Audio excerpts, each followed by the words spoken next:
Un coup dur pour la dynamique pour la majorité du peuple DMP. La Chambre administrative de la Cour suprême a rejeté 9 de ses listes pour les élections régionales du 29 avril prochain.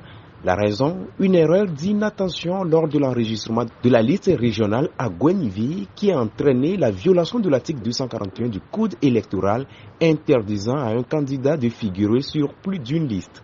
On a invalidé la liste régionale DMP de Golfe et à Guenièvre tout simplement parce que dans la nuit profonde, quand notre tour est arrivé d'enregistrer nos dossiers, eh bien, la machine a rejeté une carte d'électeur et nous nous sommes retrouvés dans l'obligation de remplacer ce dossier-là et on l'a remplacé par un dossier que nous avions sous la main, mais qui malheureusement s'est trouvé être déjà présent dans la liste régionale Golfe.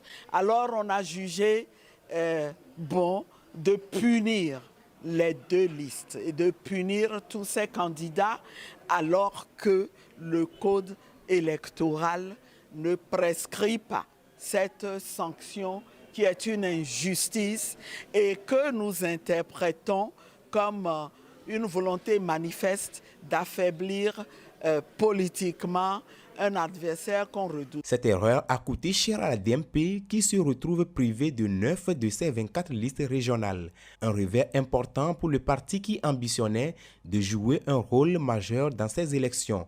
Malgré ce coup dur, la DMP ne se décourage pas et a déjà activé son plan B. La consigne, c'est que les Togolais ouvrent bien les yeux, qu'ils votent pour l'opposition vraie. Si les listes régionales ont été touchées par les invalidations, les listes législatives de la DMP, quant à elles, sont intactes. La DMP devra tirer les leçons de cette expérience pour éviter de telles erreurs à l'avenir.